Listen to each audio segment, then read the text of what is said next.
가짜듯이 녹화나 저거 연구를 봅시다.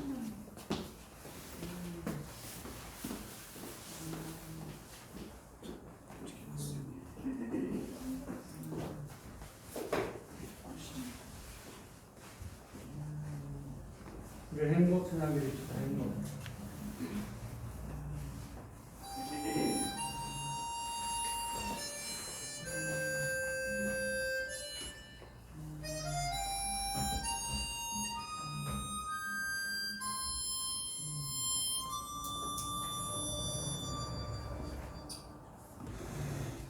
화려하지 않아도 정결하게 사는 삶, 가진 것이 적어도 감사하며 사는 삶, 내게 주신 작은 힘 나눠주며 사는 삶, 이것이 나의 삶의 행복이라오. 눈물 날 일 많지만 기도할 수 있는 것, 억울한 일 많으나 주를 위해 찾는 것, 비록 짧은 작은 삶 주 뜻대로 사는 것, 이것이 나의 삶의 행복이라오. 이것이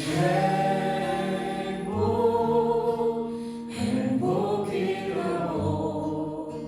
세상은 알 수 없는 하나님 선물, 이것이 행복이라오.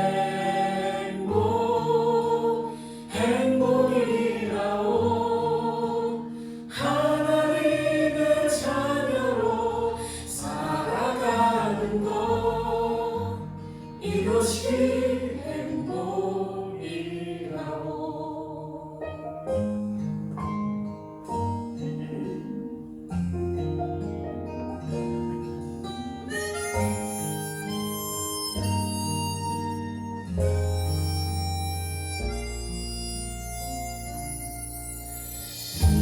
난 일 많지만 기도할 수 있는 것, 억울한 일 많으나 주를 위해 찾는 것, 비록 짧은 작은 삶 주 뜻대로 사는 것, 이것이 나의 삶의 행복이라오. 이것이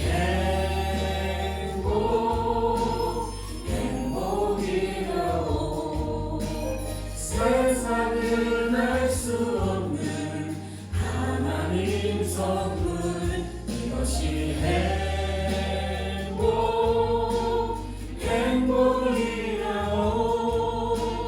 하나님의 자녀로 살아가는 것, 이것이 행복이라오.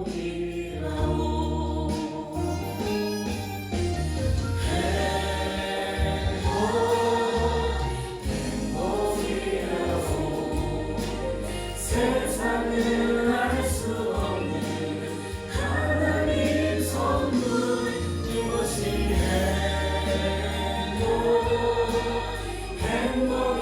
행복이라오. 하나님의 자녀로 살아가는 것, 이것이 행복이라오.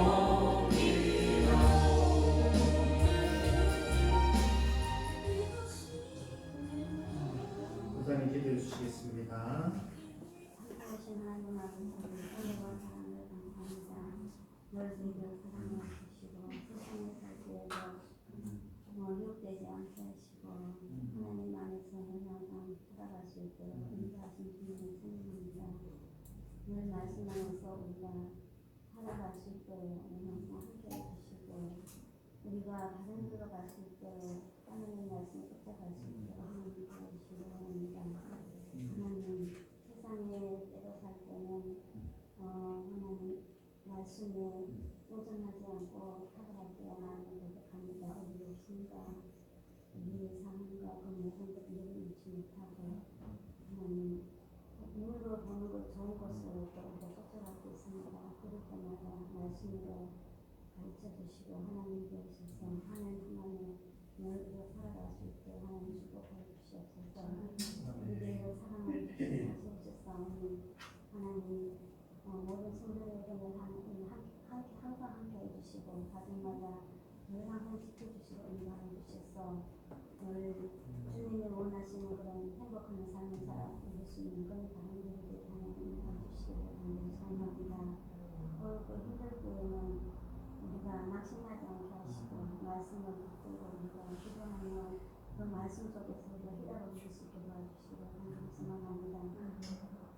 계획에 위해 또 건강도 허락하여 주시고 도우셔서 하나님 일할 때에도 하나님 열심히 할 수 있는 그런 말씀에 힘을 주시고 도우시는 우리가 그 말씀에 의존하는 그 말씀에 힘을 얻고 그 말씀에 또 우리가 살아갈 때에 하나님 살아계신 것과 우리가 함께 하시는 우리가 그것을 깨닫고 감사하는 마음으로 살아갈 수 있도록 하나님 도와주시고 간절히 바랍니다.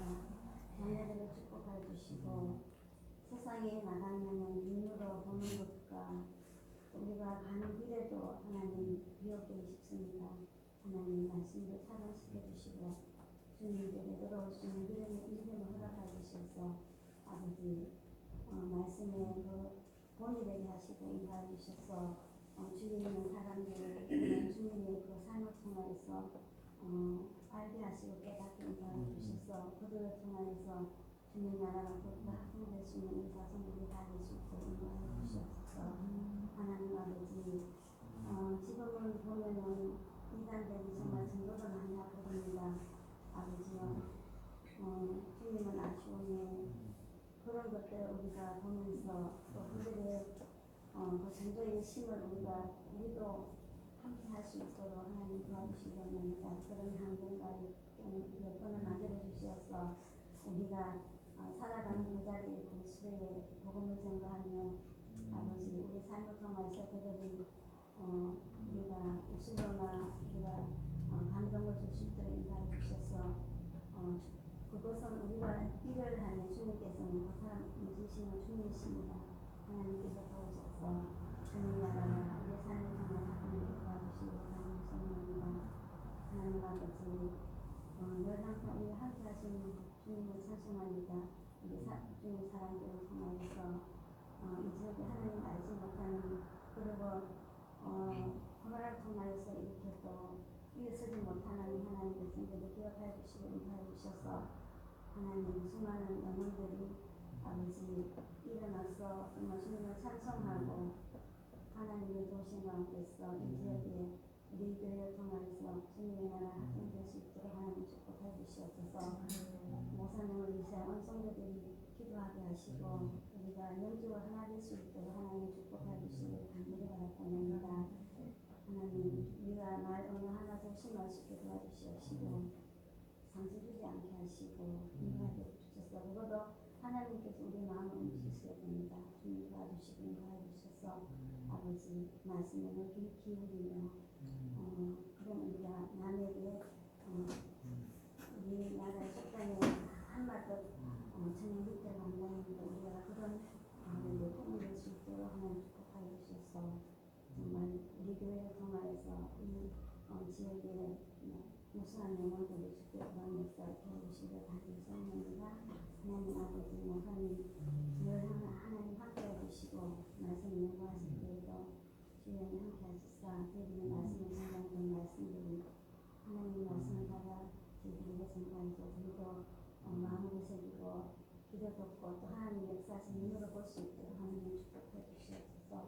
하나님 가슴에 내는 하나님의 평안과 평안이 넘칠 수 있도록 축복해 주시고 간절히 소원합니다. 오늘도 말씀 듣습니다. 말씀 속에서 우리의 삶이 하나가 되게 하시고 그 말씀을 통해서 한 주간에 정말 우리가 힘든 그 말씀을 붙들고 살아갈 수 있는 그런 말씀 될 수 있도록 우리 신령 가운데 주님께서 함께해 주실 줄 믿습니다. 감사합니다. 살아계신 우리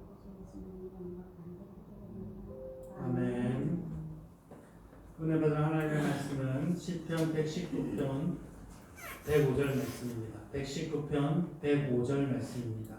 제가 가진 성경은 구약성경 894페이지입니다. 119편 105절 말씀입니다. 시편 119편 105절 894페이지 구약성경 894페이지 한 목소리로 같이 공부하겠습니다. 주의 말씀은 내 발의 등이요 내 길의 빛이니이다. 다시 한 번 더. 주의 말씀은 내 발의 등이요 내 길의 빛이니이다. 아멘. 계속해서 계속해서 실제적인 신앙생활에 대해서 이야기를 하고 있습니다.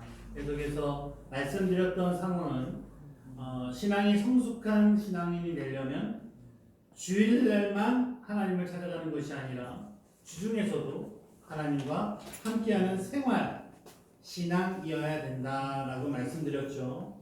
생활 신앙이란 신앙과 생활이 분리되는 것이 아니라 신앙과 생활이 모든 생활의 신앙이 연관되어지는 것, 이것을 우리는 생활 신앙이다라고 이야기할 수 있을 겁니다.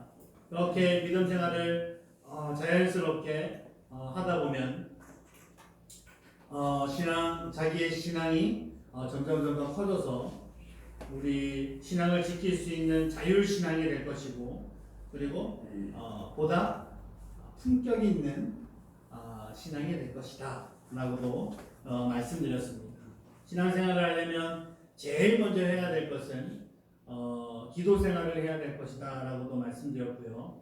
기도는 하나님과 대화이기 때문에 언제 어디서든 할 수 있는 행위이고 모습이다 라고 말씀드렸습니다. 그리고 꼭 내가 하나님과 언제나 가까이 할 수 있도록 기도로서 꼭 신앙생활을 했으면 좋겠다라고 말씀드렸고, 또 기도생활에서 제일 중요한 것은 시간하고 장소를 정하는 겁니다. 막연히 기도해야지 이야기만 듣고 기도하고 식사 기도하고 이런 것이 아니라 굳이 시간을 빼서 굳이 따로 시간을 만들어서 기도하는 것이 중요합니다. 그리고 굳이 다른 장소를 만들어서 기도하는 것 또한 너무너무나 중요합니다. 막막하게 기도해야지라고 하면 절대 우리는 게을러서 기도하지 못합니다. 먼저 시간과 장소를 결정하고 처음부터 너무 많은 시간을 욕심내지 말고 하루에 5분 그리고 10분부터 하지 않았다면 시작하시기 바랍니다. 처음부터 1시간 5시부터 6시까지는 내가 기도해야지 라고 하면 절대 성공하지 못합니다. 1시간 기도하기가 정말 어렵습니다. 그러니 처음에는 5분, 그리고 6분, 7분, 좀 잘 되면 10분, 그리고 15분, 30분 조금씩 시간을 늘리시면 될 거라는 생각이 듭니다. 지금 실제적인 신앙생활에 대해서 이야기를 하고 있죠. 기도는 그런 식으로 하면 여러분의 신앙생활에 도움이 될 것이다. 기도를 이야기했다면 이제 또 말씀을 이야기해야 됩니다. 기도는 우리가 두 날개가 있는데 하나가 기도 생활이라면 하나는 말씀 생활일 겁니다. 독수리가 아무리 강하고 빠르다고 할지라도 한 날개만으로는 할 수 없습니다. 두 날개가 있어야 되죠. 두 날개를 같이 이렇게 해야 날 수도 있고 사냥도 할 수 있고 빠르게 갈 수도 있고 그런 겁니다. 그래서 기도만 해서는 안 된다. 말씀 생활이 있어야 되는데 오늘은 그 말씀 생활에 대해서 이야기하려고 합니다. 성경은 무엇입니까? 성경을 무엇이냐고 라고 이야기한다면 가장 먼저 떠오르는 것은 하나님의 말씀이죠. 그리고 그 다음에 떠오르는 것은 저는 영의 양식이다 라는 거 이야기를 하고 싶습니다. 제가 육체의 생존을 위해서는 음식을 먹어야 됩니다. 그리고 음식을 먹지 않으면 굶어 죽을 수도 있죠. 영적으로도 마찬가지입니다. 우리가 영적으로 살려면 영적인 음식을 먹어야 되는데 그게 바로 말씀이다라는 이야기죠. 마태복음 4장 4절에 보면 예수께서 대답하여 이르시되 기록되었을 때 사람이 떡으로만 살 것이 아니고 하나님의 입에서부터 나오는 모든 말씀으로 살 것이라 하였느니라 하시니라고 이야기를 하고 있습니다. 사람이 떡으로만 살 수 없다라고 이야기할 수 있죠. 다시 말해 육체만 배부르다고 너희가 사는 것이 아니다. 왜냐하면 우리는 육체도 있지만 영체도 가지고 있기 때문이다 라는 이야기입니다. 육체의 양식인 떡을 먹어야 하긴 하지만 영의 양식인 하나님의 말씀도 먹어야 됩니다. 배는 부르지만 공허하거나 외로울 때 이런 감정을 느껴본 적이 있습니까? 아마도 우리 그리스도인들이라면 이런 감정이 오는 건 그겁니다. 영적으로 채워져야 하는 목마름이나 영적으로 채워져야 하는 배고픔이 우리에게 찾아올 때 우리는 힘들고 지치다라는 것을 느낄 수 있습니다. 그럴 때는 그냥 그렇게 하십시오. 아무것도 하지 말고 한번 벽을 보고 1시간 동안 성경 말씀을 한번 읽어보십시오. 분명히 하나님께서 주시는 말씀이 여러분에게 있을 거다라는 생각이 듭니다. 저는 지금 실제적인 신앙생활에 대해서 이야기를 하고 있죠. 하나님의 말씀을 읽는 거에 대해서 이야기를 하고 있습니다. 베드로전서 2장 2절에 보면 갓난 아이들 같이 순전하고 신령한 젖을 사모하라. 이는 그로 말미암아 너희가 구원에 이르도록 자라게 하려 함이라. 너희가 구원에 이르도록 자라게 하려 함이라. 순전한 젖을 사모하라 라고 이야기를 하고 있습니다. 여기서 이야기하는 순전한 젖, 신령한 젖이 바로 하나님의 말씀입니다. 이 말씀을 먹고 우리가 자라가야 합니다. 이것이 기도와 말씀 두 날개를 올바로 성장시키는 기틀이다 라는 이야기죠. 성경은 영적 음식입니다.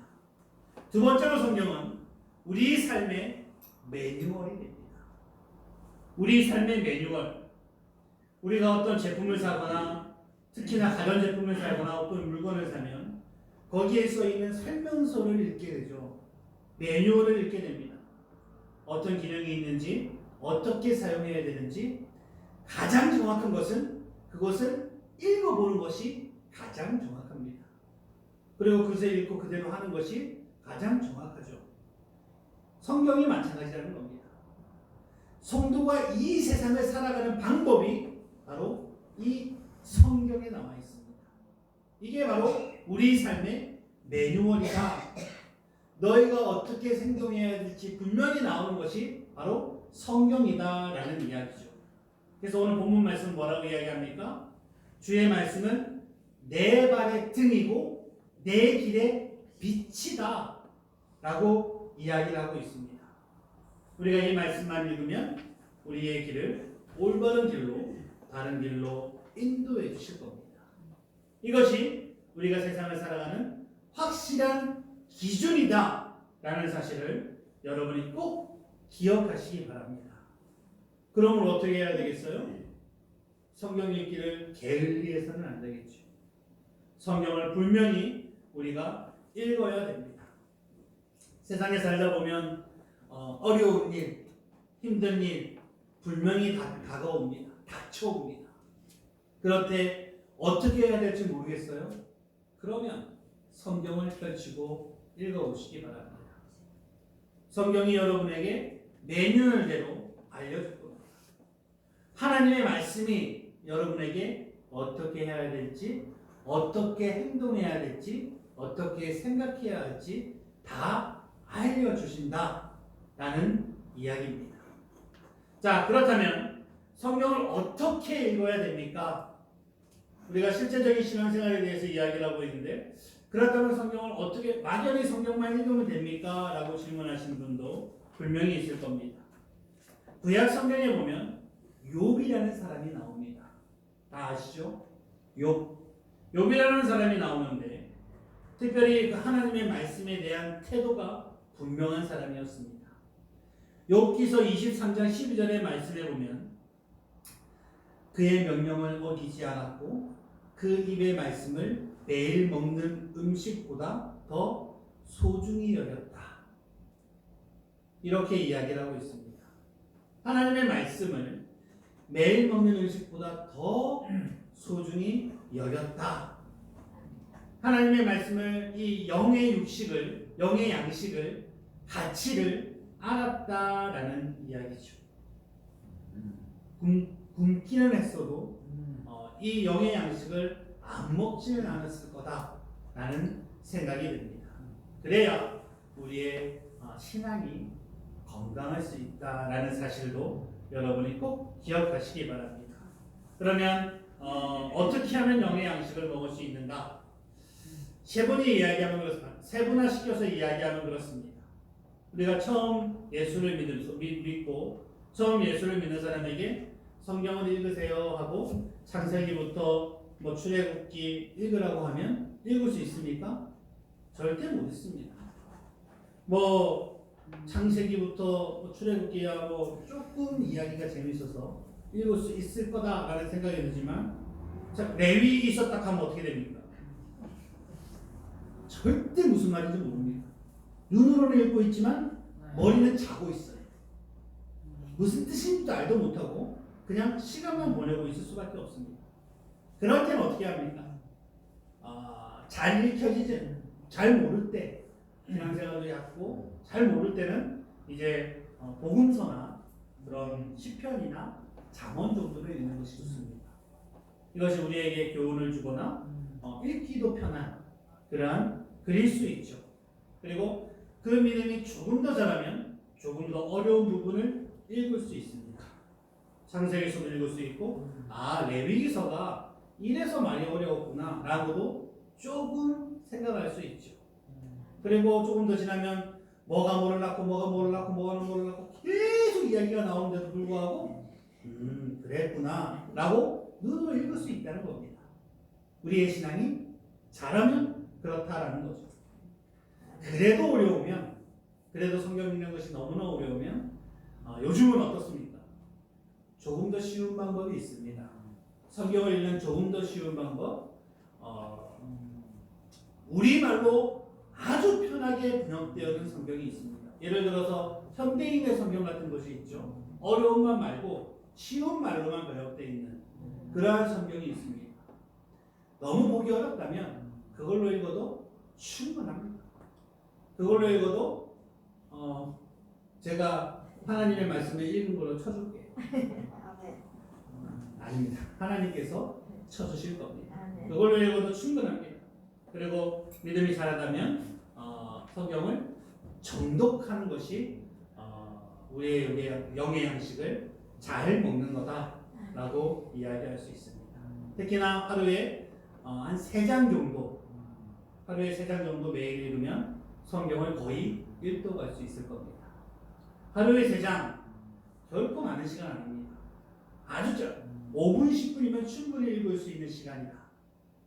정독을 해도 10분이면 넘치는 시간이다라고 이야기할 수 있죠. 그러니까 우리가 성경 일주일에 10장씩 읽지 않습니까? 이거 말고도 한번 도전해 보시기 바랍니다. 성경 읽도 1년에 한 번 충분히 우리가 투자하기에 아주 가벼울 수 있다라는 이야기입니다. 자, 성경을 어떻게 차근차근 읽어야 될지 이야기를 할 수 있죠. 그리고 중요한 건 성경은 편식하면 안 됩니다. 어떤 사람은 성경을 읽겠다라고 이야기하고 창세기부터 출애굽까지 읽다가 그만두고 또 한 몇 달 지난 다음에 또 창세기부터 처음부터 읽고 출애굽기 읽고 지나가고 계속 그렇게 하는 사람들이 많이 있죠. 계속해서 안 읽어지더라도 읽는 것이 중요합니다.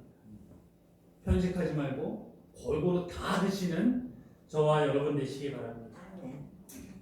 또 한 가지를 더 이야기하겠습니다. 예전에 한번 이런 얘기를 들은 적이 있습니다. 목사님, 제가 성경책이 너무나 낡아가지고 새로운 성경책을 샀어요.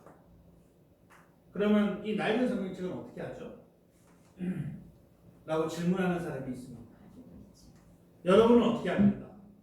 가지고 있어요. 제가 대부분 여러분을 생각한다면 거의 대부분 버리지 않고 집에 가지고 있을 거다라는 생각이 듭니다. 저도 제가 초등학교 졸업하면서 받았던 그 졸업 선물로 받았던 성경책을 아직 저희 부모님 집에 있는 것으로 알고 있는데 성경책 버리는 거 쉽지 않죠. 어떻게 하는 게 정답일까요?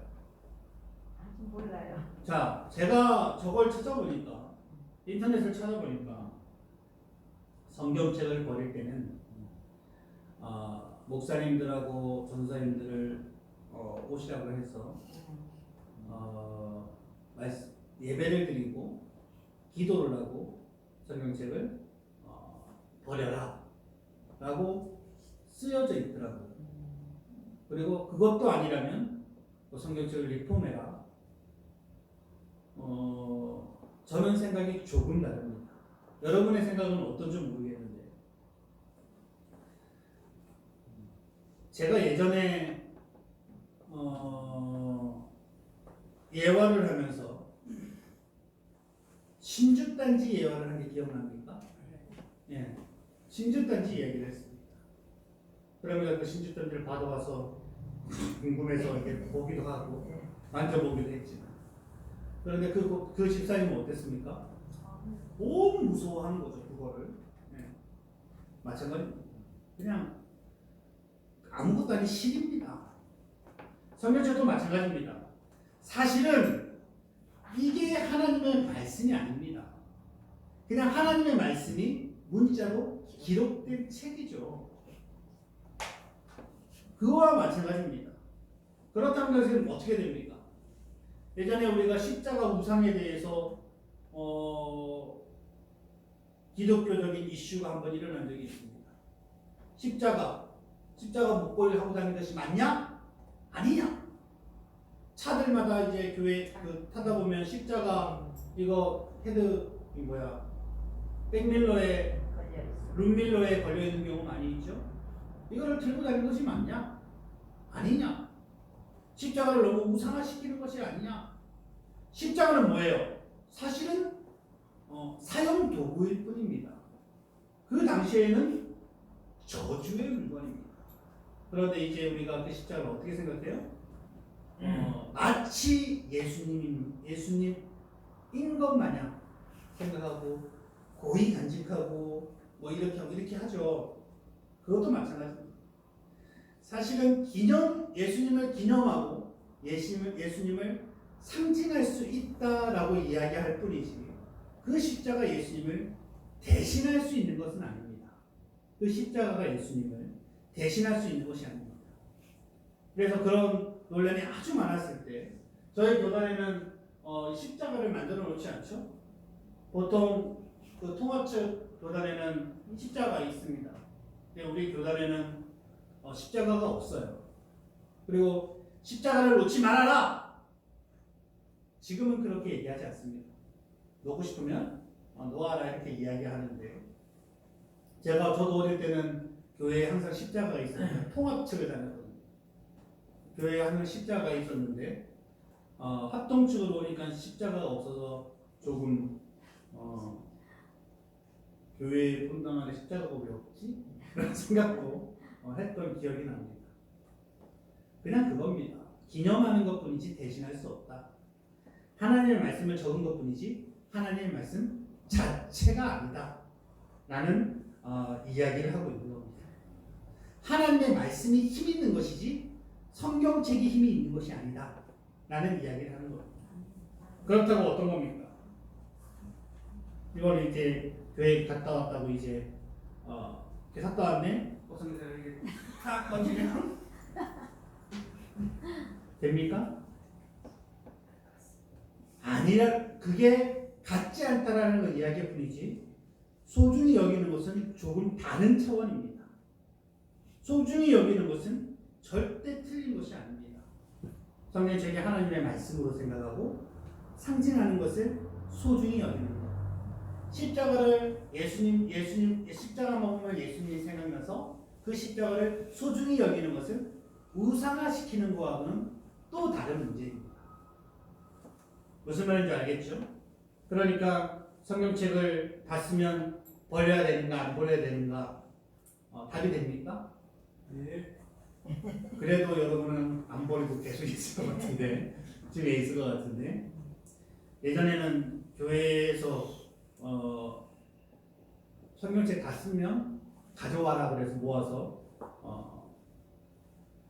불냈던 불살랐던 기억도 나는데 어떻게 정답인지는 정확하게 모릅니다. 그런데 정확한 건 어떤 분들은 또 땅에 묻어요. 땅에 묻는 경우도 있죠. 근데 땅에 묻으면 요새는 안 돼요. 예전에는 땅에 묻었습니다. 실제로 땅에 묻고 불태우고 둘 중에 하나였어요. 네, 이제 요즘은 이제 땅에 묻으면 안 되죠. 땅에 묻으면 큰일 납니다. 하나님의 말씀과 성경책은 분명히 차이가 있다. 그렇지만 우리가 같이 쓰고 있기 때문에 성경책을 소중히 여기는 것이 맞다. 툭 던지는 것은 아니다라는 이야기를 하고 있습니다. 또 한 가지 질문을 해봤습니다. 이 질문만 해결하고 말씀을 마치도록 하겠습니다. 어떤 사람이 질문을 해봤는데 성경책에 펜을 가지고 글씨를 쓰는 것이 맞습니까? 밑줄을 긋는 것이 맞아요? 라고 질문하는 사람이 여러분 어떻게 생각합니까? 그 전에 밑줄 많이 긋죠? 중요한 말씀에 여러분은 지금 성경책에 밑줄 긋는 사람 있습니까? 네, 장로님 저도 가끔해요. 가끔 어떤 게 맞는 것 같아요? 맞는 것 같고 자기의 말씀 보다 자기가 마음에 닿는 부분에 저는 몇줄 기억하려고. 기억하려고? 저는 요새는 안 그래요. 옛날 성경책이 많이 보는데 요새는 그런데 이런 이야기가 있습니다. 성경책을 이게 긋는 게 이게 60여 권의 하나님의 온전한 말씀으로 된 책으로서 전부 다 하나님의 말씀인데 이 말씀 중에 중요하고 중요하지 않은 것이 있느냐? 라고 이야기하는 사람도 있다는 이야기죠. 중요하고 중요하지 않다서 그게 아니라 그때 그 말씀을 했을 때 자기가 딱 와서 마음에 와서 감동도 느끼는 거. 은혜 받. 그때 은혜를 피고 받았을 때 권한이 명령서 은혜 받았을 때 그 말씀에 대해서 아 그러면 그게 있잖아요. 나중에 찾을 때 되게 빨리 쉬워요. 네. 딱. 그러면 그 다음에도 똑같이 감동이 옵니까? 그거 아 말씀 그게 주신 그 말씀. 말씀이 다른 말씀. 은혜가 돼서 찾을 때그 구절 아직도 들어와요, 그 구절이. 들어와요. 그러니까 그 이야기를 하는 겁니다. 네. 제가 주님의 말씀은 내 발의 등이요 내 길의 빛이니라는 이 문구가 내 마음에 너무나 하나님이 나에게 주신 말씀으로 내가 봤습니다. 내가 줄을 걸어놓죠. 근데 다음에 봐도 이 말씀을 봐도 이 말씀이 나에게 주는 말씀이구나라는 감동을 안 받을 때가 있다는 겁니다. 안 받을 때도 있고. 아니 받을 때도 있고 안 받을 때도 있다는 겁니다. 진짜 예. 하나님의 말씀이 여러분에게 예. 자 하나님의 말씀이 여러분에게 똑같은 이야기만 하고 있지 않습니다. 날마다 주는 말씀이 달라요. 그렇다면 이 말씀으로 인해서 옆에 있는 말씀이 방해될 수도 있다는 이야기죠. 그러니까 줄 긋는 게 줄 긋지 마라 라고 이야기하는 사람들의 주장이 그렇습니다. 그 사람들은 또 그렇죠. 이 복음서에 보면 예수님의 말씀은 빨간색으로 그리고 다른 말씀은 검은색으로 돼 있어요. 여러분의 성경책도 그렇습니까? 지금? 예수님의 말씀이 빨간색으로 되어 있어요. 이거 안 돼 있는 사람도 있죠. 이것 때문에도 말이 많았어요. 들어있어요. 왜 똑같은 하나님의 말씀인데 이 말씀에만 빨간 줄로 돼서 집중한 것처럼 돼 있고 예전에는 다 그랬거든요. 근데 다 바꿨습니다. 검은색으로. 그러니까 그게 무슨 뭐가 중요하냐라고 해서 또 빨간색으로 또 바뀌었어요. 그래서 지금은 뒤죽박죽이어서 어떤 것은 검은 것도 있고 어떤 것은 빨간 것도 있고 있을 겁니다. 그 연도에 바뀌어서 또 뭐가 맞는 겁니까? 되는 건지 모르겠어요. 저는 그렇습니다. 저는 저에게 그런 질문을 한다면 저는 줄쳐서 있는 것이 참으로 맞다고 생각합니다. 아멘. 줄쳐서 있고 또 저는 이 성경책 빈 곳이 있잖아요. 메모하는 것 또한 맞다고 생각해요. 성경책에 낙서하지 말라고 그러는 사람도 있는데 충분히 맞다고 생각합니다. 나중에 보잖아요. 예. 뭐 일주일이 지나서 뭐 한 1년이 지나서 보면 아 내가 예. 그때 느꼈던 감동이 예. 이거였지 예. 라고 분명히 생각날 거예요. 네. 그러면 하나님의 말씀 더 풍성하게 여러분에게 다가올 거다라는 생각이 듭니다. 제가 지금 성경책은 신성한 것인지 아닌지에 대해서 이야기를 하고 있죠. 책 자체가 신성한 것은 아니지만 충분히 소중한 것이긴 하다라는 결론을 내고 싶습니다. 아멘.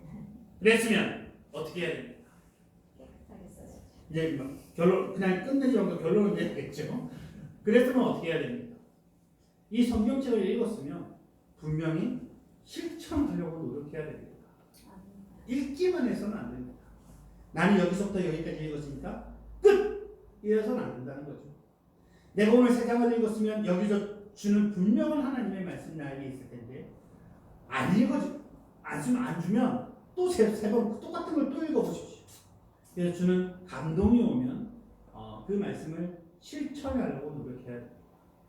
그리고 두 번째, 말씀을 실천하려면 주일날 주신 말씀을 다시 한 번 더 복기해야 됩니다.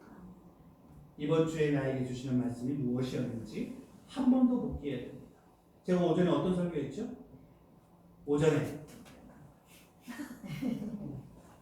오전에 주님께서 선택하신 사람 그리고 선택하신 이유가 뭡니까? 함께 하려고 또 전도하려고.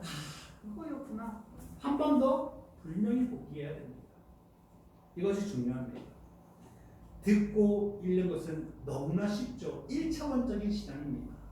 한 번 더 그러니까 지금 내가 11시 예배에 나와 앉아 있기만 하면 목사님이 열심히 떠들고 있는데 난 그냥 앉아서 듣기만 하는데 쉽죠? 쉽지 들은 않아요. 것을 한 번 더 복기하시기 바랍니다. 분명히 일주일 동안 나에게 주는 말씀이 무엇인지 한 번 더 복기하는 것이 중요합니다. 아멘. 그러면 그 말씀이 여러분에게 힘으로 갈 것이고 그것 때문에 내 인생이 내 인격이 분명히 변화를 일으킬 겁니다.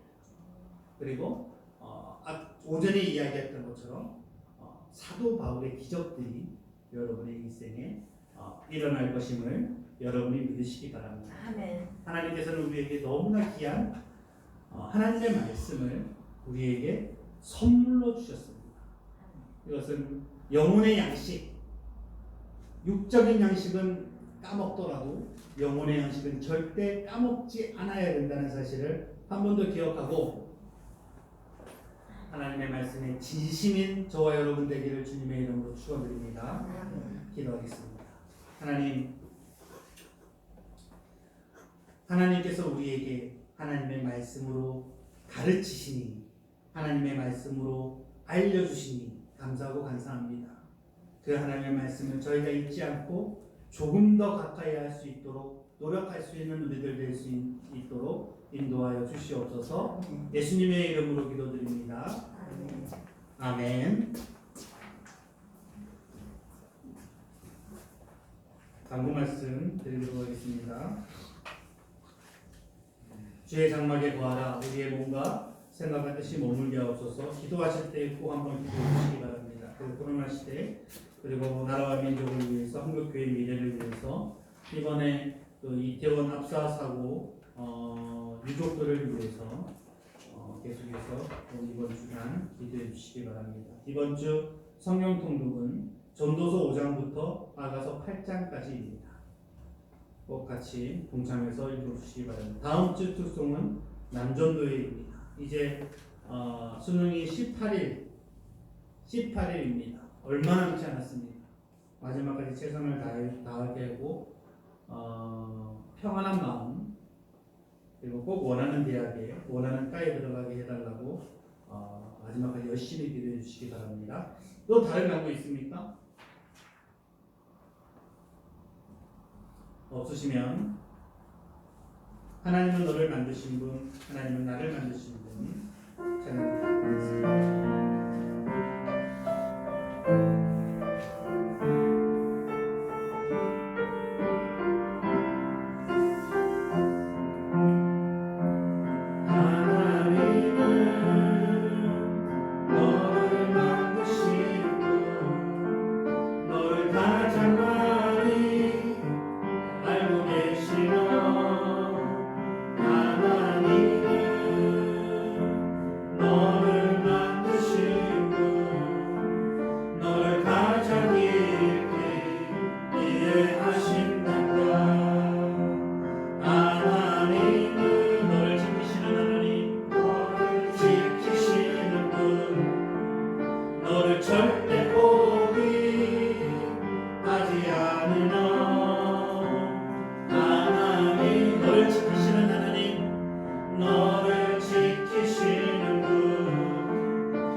주님의 날 아버지 하나님께 예배 잘 드리고 이제 또 세상에 나가려고 합니다. 하나님 세상에 나아가는 동안 하나님의 말씀 잊지 않도록 하여 주시고 하나님의 말씀을 우리에게 주시니 참 귀한 선물이라는 생각을 가지고 그 말씀을 읽고 듣고 묵상하고 이 말씀을 실천할 수 있는 우리들 될 수 있도록 인도하여 주시옵소서. 너희는 이렇게 기도하라. 하늘에 계신 우리 아버지여, 이름이 거룩히 여김을 받으시오며 나라의 임하옵시며 뜻이 하늘에서 이루어진 것 같이 땅에서도 이루어지니라. 오늘 우리에게 일용할 양식을 주옵시고 우리가 우리에게 죄 지은 죄를 사하여 준 것 같이 우리 죄를 사하여 주옵시고 우리를 시험에 들게 하지 마옵시고 다만 악에서 구하옵소서. 내게 나라와 권세와 영광이 아버지께 영원히 있사옵나이다. 아멘.